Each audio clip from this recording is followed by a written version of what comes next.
Welcome to Talk It Out. My name's Dan, I'm the owner of UK Bike Fit, and I'm here today with Jen, physio, bike fitter and ex-elite triathlete, and Dan, amateur triathlete and amateur YouTuber. And today we're going to talk about a few topics. We've got Lael Wilcox's round the world record, Lachlan Morton's Australia or round Australia ride, and the Grand Guanche adventure that me and Dan have got coming up. So we'll start by talking about Lael Wilcox's round the world record. Dan, do you want to kick us off on what you know about world record? Because this was a pretty stupid, ridiculous ride. So the round the world record is quite a well-known one, but there's not many attempts, is there, because of how difficult it is to actually do. So I think, like many of these things, I only saw it a few days ago, and I saw it on I think it was the SRAM or the Zip YouTube channel, that essentially interviewed Lael while she's on her ride, and it absolutely blew me away. She has now, since that video has gone out, broken the record. And Dan, you've been involved with world records in the past for long distance cycling events, so you know how strict and complicated the criteria is, and she was talking the person interviewing her through that. But in a nutshell, it's 18,100 and something miles, and you have to cross 2 points that are exact opposite points on the Earth. And then within that, there are other rules about how many countries you have to go through. But in a nutshell, she has ridden around the world, and she's taken something like 17 days off of the previous record. It might also be 11, you'll have to check that. But I think it was 16. That was it. Okay, somewhere in the middle, but taking like a massive chunk 2 weeks off of the previous record. But there were a few differences between her attempt and the previous held record attempt with this sort of thing.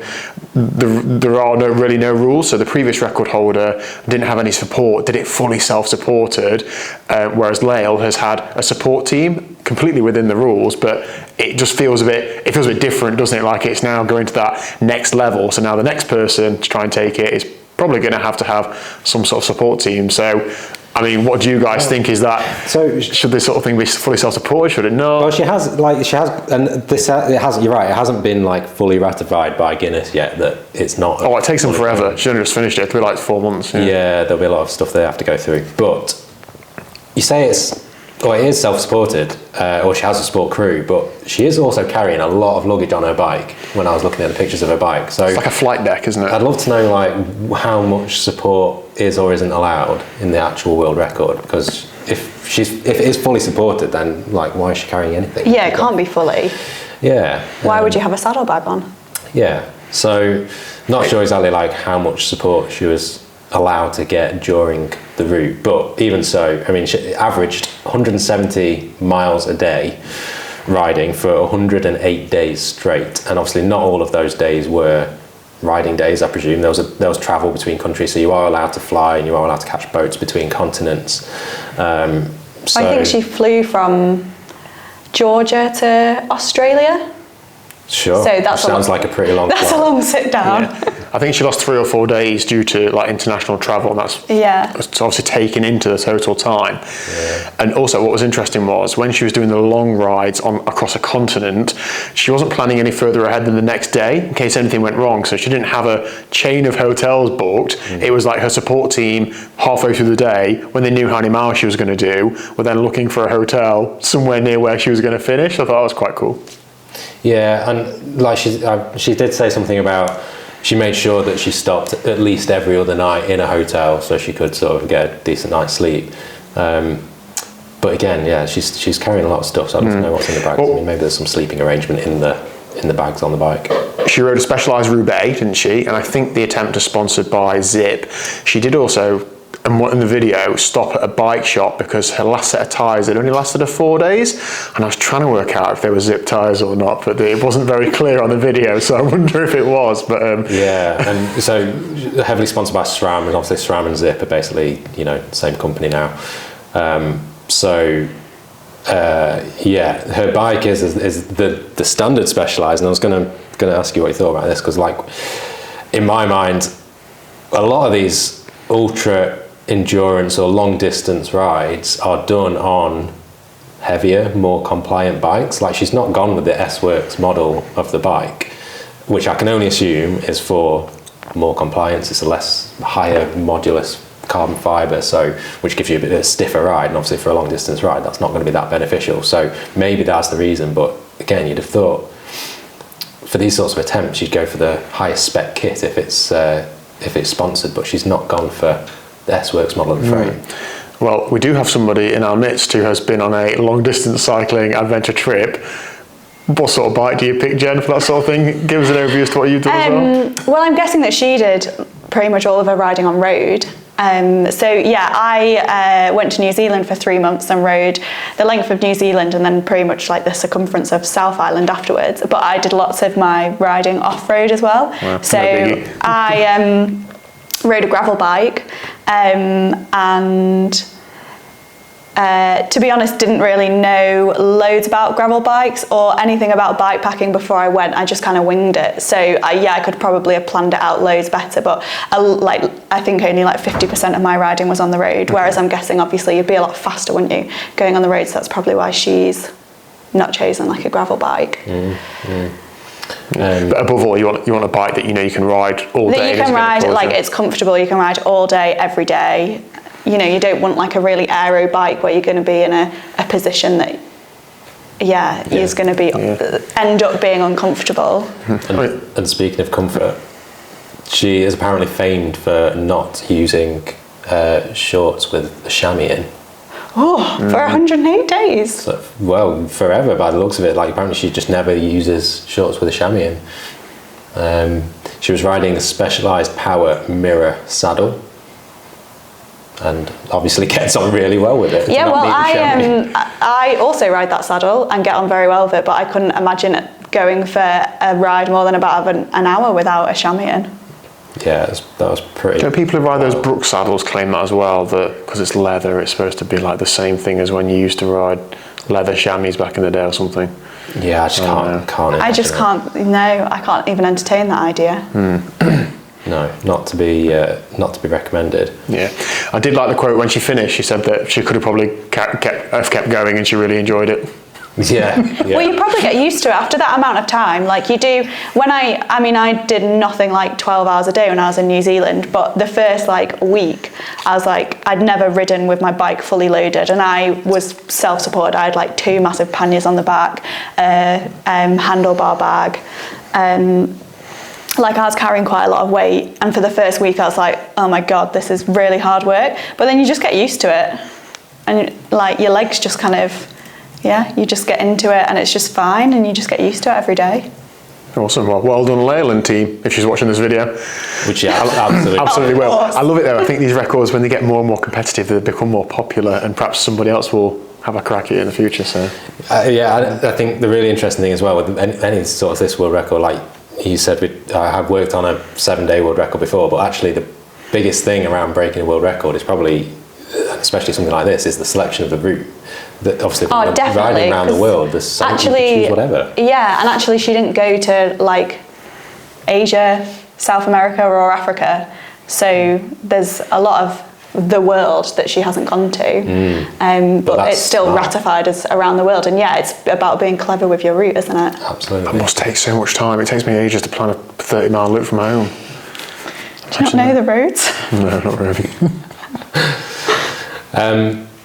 And another ultra endurance, I believe this is a world record, or maybe a fastest known time that Lachlan Morton is going for. He's going for the Around Australia record. For charity. He's raising money for the Indigenous Literacy Foundation, and this is going to be a 14,201 kilometre attempt in his home country. And again, Lachlan's sort of famed for doing these sort of crazy rides now since sort of, I was going to say retiring as a pro, but he's not really retired as a pro, has he? He still rides for EF, and they still support him in his adventures, but he doesn't ride on the world tour anymore as a road cyclist, which he previously did. And he seems to be getting on pretty well. I think he's in day 13 now as we record this, so still a long way to go.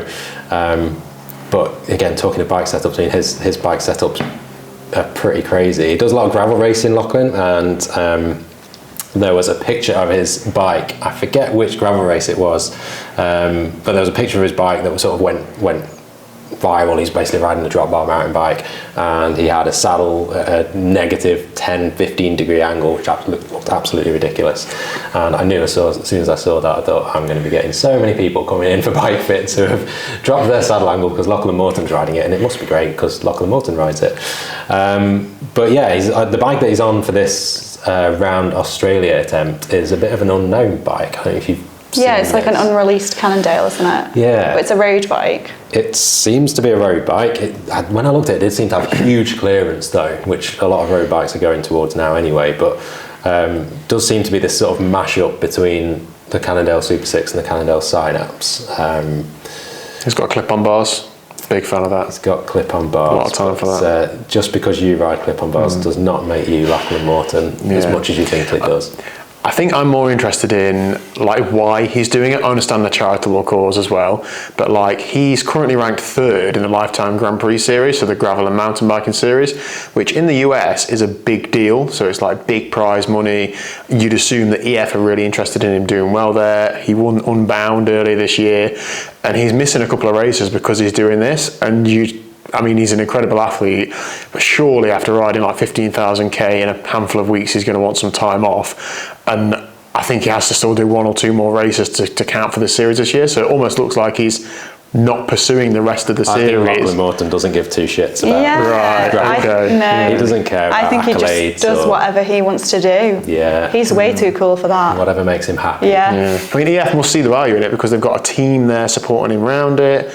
And I mean, arguably, EF are getting much more exposure. Also, EF are like just one of like the coolest teams, The aren't they? hipster, And then he's just such a rad dude. So why wouldn't they? Yeah, I think they'll be getting much more meaningful exposure out of this than sponsoring a team in the World Tour. Yeah, it's interesting that like this is an option. I mean, maybe more pros will look at this and when they come towards the end of their career and think, well, I'll go and do something crazy and see if my team will support me and pay me to do it. And also he's just like, well, yeah, I can win these gravel races and I can do great at that, and then I can just be like, bye, I'll go and do this now. Yeah, I mean, I liked it when he won Unbound. He didn't use a power meter, which amateurs, never mind top tier pros, will be like, oh my god, you didn't use a power meter. He just said, yeah, I just went on how I felt, and yeah, I had a heart rate monitor. Yeah, rate that. I would never have my power meter showing when I raced. Yeah, he's just a cool guy. But going back to the bike, I can't get away from this bike. How many pictures have we got? Say again? How many pictures have we got? What can you make out? Well, if you've not seen a picture of this bike, you need to go and have a look. Maybe we can get one on screen as we're talking about this. But and it's not just the bike frame itself and it being new and don't know what it is, whatever. To me, it probably looks like the new Cannondale's or the Cannondale's new whatever all road means. It's going to be their new bike into that sort of category. But the size of the bike is another interesting thing. It's a tiny, tiny frame. The size of his seat post out of his top tube, out of his seat tube is basically the same length as his seat tube. It's huge, and he's got all of his spacers out, stem slammed, ridiculously long stem on the front. He basically looks like he's really sized down to try and get his fit on this bike, which again makes me think it's the geometry of it's definitely more relaxed, and it's definitely going to be one of those endurance bikes that we're seeing different brands churn out now.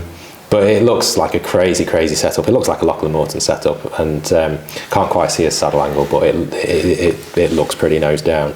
But yes, he's got clip-on bars. But yeah, he's obviously sized down to try and get the height of the front end lower to get his aggressive position. There is some long distance pros, triathlete pros do in the triathlon world, is that they size down their TT bikes because the frontal area is smaller, so they're supposed to be slightly faster than a bigger bike. Whether that is a thing or not, I don't know. Whether he has actually done that for the geometry. Yeah, and it's a quite sloped top tube as well, so I really think it's a geometry thing. And again, I don't think Lachlan Morton cares about his. He's good enough to CDA. Yeah. But is that the best marketing for? If that is the endurance bike, and he's had to have a crazy long seat post to get his position on it, is that the best way to sell it? Posts, more flex, more compliance. Because in the same way that people come to you and say, I want the saddle angle like Lachlan Morton, surely people go to Cannondale and say, oh, I want that bike and I want it to look like Lachlan Morton's bike. Can I have a 3-foot seat post, please? Yeah. Yeah, although I think people also realise that like Lachlan Morton will do his own thing, and potentially this bike isn't going to be exactly like the bike that Cannondale released. Like it's like a version of it just for him. Yeah, I think when Cannondale have been asked about this, their answer has been, well, it's an unreleased bike. Our pro riders do have a huge input in our design concepts and blah blah blah blah blah. It's testing something new for them. So, but yeah, instead of putting it on a jig that simulates 15,000 kilometres of wear, they're just giving it to him for a few weeks. Yeah, exactly. Yeah, he's like a human testing machine for bikes. It's not like this is the first time he's done it. Like he'll know what he likes to ride and what's comfy for him, won't he? Yeah, and it's not like this is the first wild thing that he's done. No, he did the GB Divide a few years ago, which is a race up the UK. Yeah, and you can only travel to it by land, so he'd have had to have come by train or ride here when he did it. He won that by an absolute. He was absolutely smashing everyone. So yeah, lots and lots of ultra stuff going on right now, and obviously the event of the year, Dan.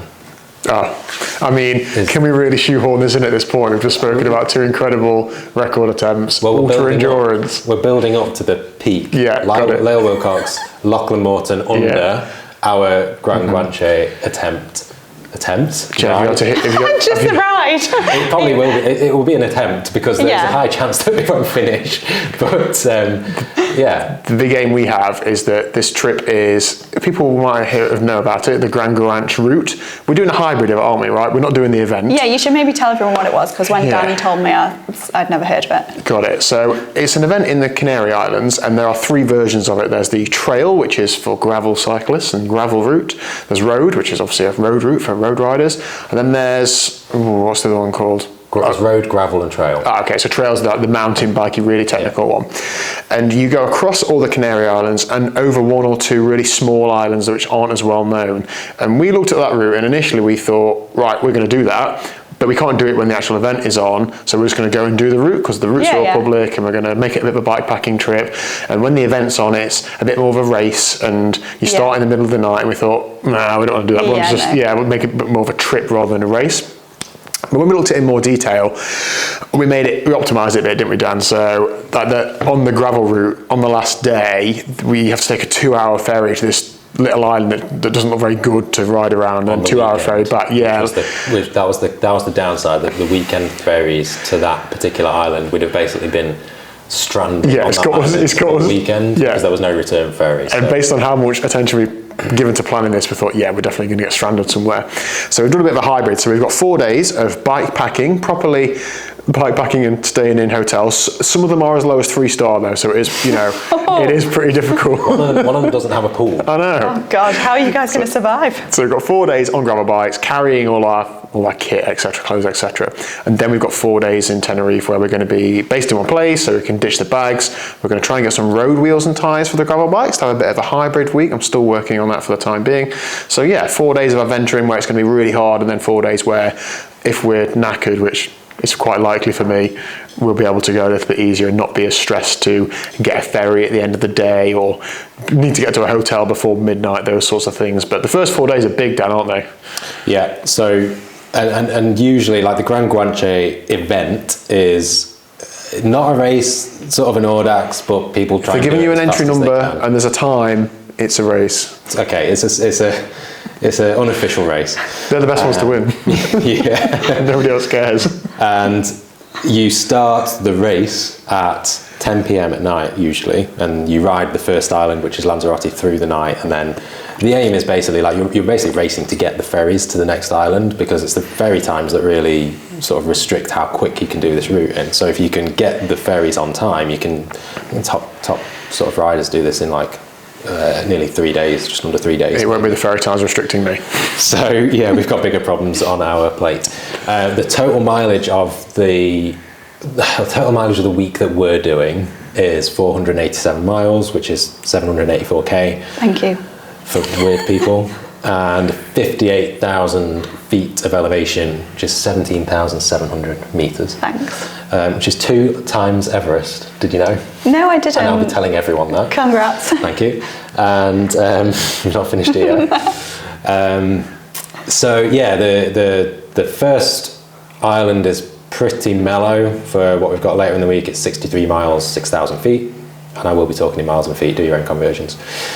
Second island is 95 miles, 7,000 feet, 88 miles, 12,500 feet, and then 97 miles, 12,500 feet. It's like the Tapner Tour for a few days on the road, isn't it? Island is 53 miles, 8,800 feet. And like I say, most of it's going to be off-road, doing the gravel route mainly, apart from that last island. And we spoke a bit about different endurance bikes and Audax bikes of Lael's and Lachlan. So tell us a bit about your rig that you're taking over there. Right, so neither of us have bought and built a bike especially for this trip, have we, right? Because we're just riding what we've got. So you've done a bit of gravel racing in the past, whereas I haven't, very much more of a leisurely gravel rider. I think our bikes sort of reflect that. So I've got a Canyon Grizzle, it's got fork mounts, it's got mounts everywhere, it's a bit heavier than what Dan's riding, it's got loads of clearance. I'm just trying to use... That sounds like an excuse, so not It is, well, you're not doing a race anyway, so it doesn't matter. No, but when I will race him up the climbs. Yeah. So I've got a Canyon Grizzle. I've put 2.1 inch Schwalbe.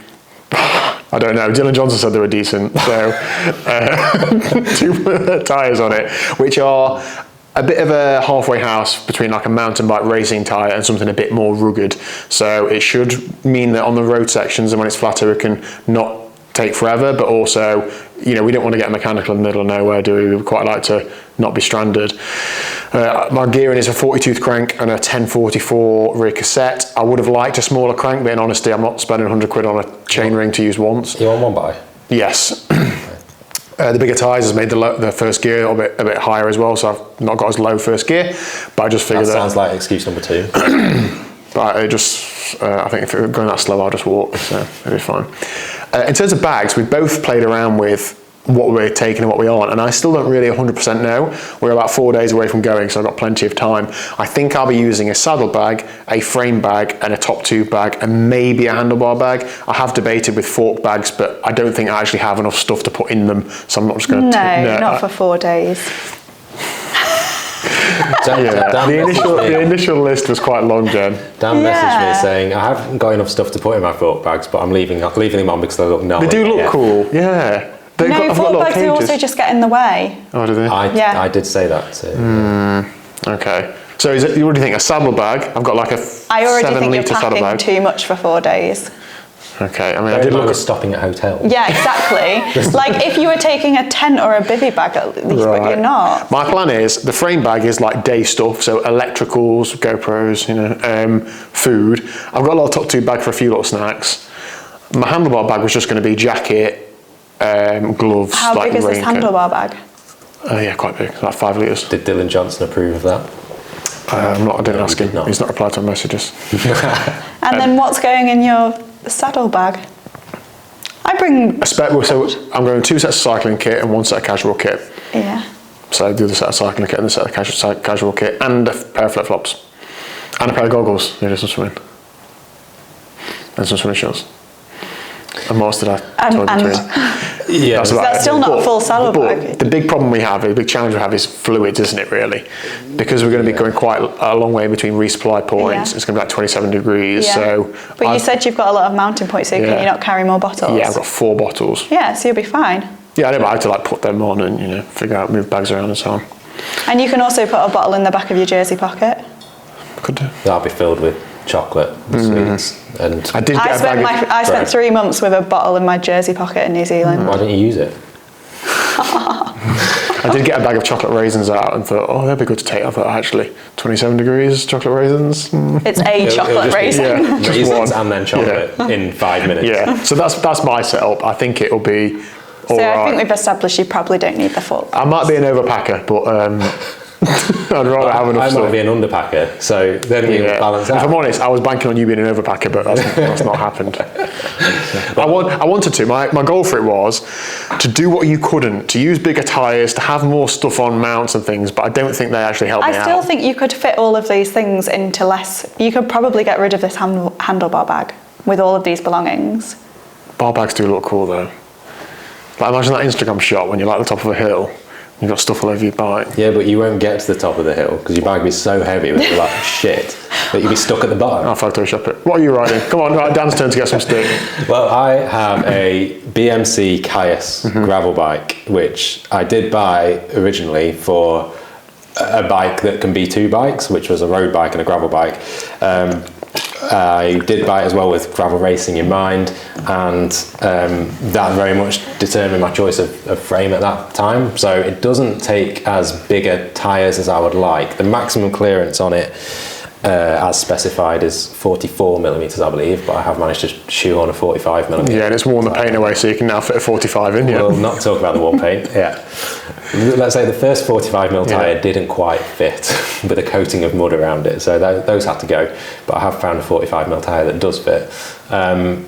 So I have the bike has no mounting points on it whatsoever, apart from a little top tube bag that just sits behind the stem. So in terms of bags, I've got a 7-litre saddle bag. I've got a large frame bag, which takes up the top of the frame triangle. You listening, Jen? I can still, yeah, but... I've seen his. He's doing well. Do you think it looks... Yeah, it looks sick. Yeah, sick. Hang on then, right. When we booked this trip, Dan messaged me and said, "You've not booked any bags on the flight?" I was like, "Yeah, I booked a bike box." You're weirdly obsessed with bags on the flight. Well, how are you gonna? Yeah, he was like, "Oh, how are you gonna take your stuff?" I'm like, "What stuff? We can't take any stuff." Box. Yeah. It all feels very weird to me to not pack. I was like, "What are you gonna do with your suitcase when you get there, Dan?" Do you know when I went to New Zealand, I just had a bike box and a rucksack that was like a packable rucksack as well. Yeah. So you could just it folded up into like that, so that. And this conversation will continue until I'm on that plane. I wish I bought you a bag on now. Yeah, what are you going to do with the suitcase? I don't know. Anyway. Put your bike in there. By the way, when we get there, can I borrow toothpaste, deodorant, shaving foam, and all that stuff? I'm going to forget. Thanks. No, do you want my toothbrush as well? Yeah. Right, cool. Frame bag and. I've got a rear top tube bag as well, which is going to be my toolkit. You are running 2 top tube bags. You're more of a triathlete than I am. That one might have to go because it does slightly rub my legs when I pedal, which is I can't figure out whether it's annoying enough yet or not. But I won't be able to run it. Still testing that. So that makes up the entirety of my bag space, which I feel like is enough. I've sort of half packed, not fully packed everything in the bags, and I'm pretty confident I'll be able to get everything in just fine. So yeah, I mean the frame's pretty lightweight before you put all that stuff on it, but as a result, I think I can have a pretty lightweight setup. I will be taking a Aussie, however you pronounce it, USWE. Hydration pack, hydration rucksack, which can take 2 litres of. That'll be nice. 27 degrees on your back. Water, nice bag. Oil, yeah. Take some tea bags with you. Make tea. Yeah, sweet. I'm up for that. So I can carry 3.5 litres of water at any one time being full. And one of my bottles in your pocket. Thanks. And I'll throw it off the top of Tady if it's unused. So yeah, I think all in all, I'm pretty set. I just need the suitcase and I'll be there. So if you can't tell, it's our first bikepacking trip, isn't it? Right. So I think you need to you're only doing 4 days. You need to just not stress about this. There'll be seasoned bikepackers like yourself. I am not really a seasoned bikepacker. Oh, you've done a long stint bikepacking. Yeah, but I really did very, very little research before I did it, and everything was fine. Yeah.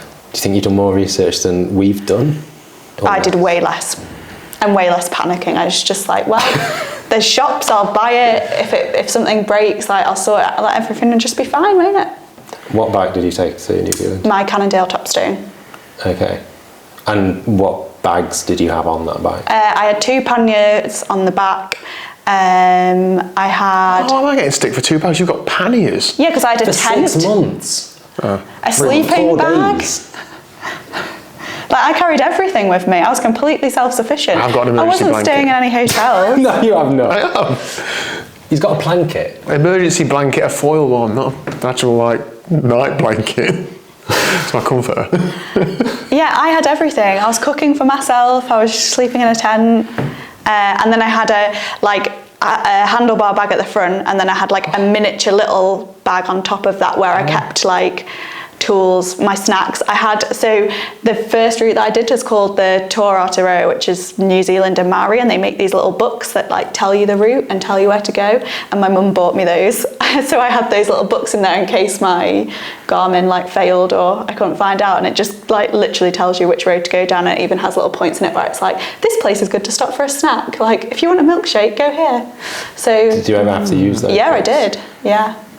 Because your Garmin failed, or just because you were interested in ice cream? No, I just use them as like backup. You know, sometimes on your Garmin or your Wahoo, whatever, you're like, is this the right road? Like when it's telling you to turn a certain way and there's like 2 roads on the left and you just don't know which one to quite go down or whatever. I'm just going to not lead. I'll just follow them. Yeah. But not if you've got that radar light. That thing is going in the bin. Light. Why? There'll be no too much. traffic, will there? There'll be me behind you. It was picked Yeah, me but up you as won't be a- gaining. You'll be getting further away. But anyway, so I think we'll let you're you both know how going to we- be fine and you can just chill and take less stuff. It'll all be okay. We'll let you know Plus how it's we going get to be on. warm. Like I started in summer and ended in autumn, so I needed to like Somebody take called me clothes. today and told me it was -3 at the top of Tady when he went there. Well, then you just go down quickly. I've warned you about this. Yeah. It's going to be cold. Yeah. Yeah, well, you might be cold for an hour and then just you'll be warm again at the bottom. I'm not cuddling him. I don't care how cold it is. You're not camping at the top of there, are you? Might take me a while. Depends how slowly Yeah. going. Anyway, you can hear all about that on a future episode, I'm sure. I think we'll wrap it up there.